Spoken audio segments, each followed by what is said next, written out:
Сіз суахили тілін білесіз бе? Білмесеңіз ұят болған екен. Видеоны соңына дейін көріңіз. Әрқайсыңыздың жүлде ұтып алу мүмкіндігіңіз бар. Шындығында сіз жоқ деп жауап берсеңіз де, сіз 100% білетін әйгілі бір сөзді айтайын. Хакуна Матата. Арыстан патша жайлы фильмдер арқылы танылған бұл фраза уайымдама, немесе ештеңе етпейді дегенді білдіреді. Мысалы, егер біреу кешіккен үшін кешірім сұраса, не сәл-пәл жаңылысса, оған ештеңе етпейді деген мағынада хакуна матата деуге болады. Бірақ әрине жөн-жосықсыз кез келген жағдайға қолдана бермеңіз. Әйтпесе біреу хакунаңызды да, мататаңызды да танытып жүрер. Суахили тілі мен қазақ тілі екеуі де жалғамалы тілдер. Яғни олар сөздерге грамматикалық мәліметті қосу үшін қосымшаларды пайдаланады. Дисней туындыларының өзі ұнататын ең әдемі тұсы әр көрерменді елтанушылық бағытта дамытатындығы, ой өрісіңді кеңейтетіндігі.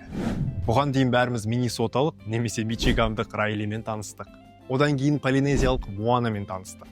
Енді бәріміз бірге африкалық сафариге аттанайық. Оның атмосферасын сезіну үшін кинотеатрларда жүріп жатқан Арыстан патша фильміне барыңыздар. Қазақша дубляжда. Жүлде демекші, осы видеоға ең үздік пікір жазған адамға Тимонның 25 сантиметрлік ойыншығы бұйырады.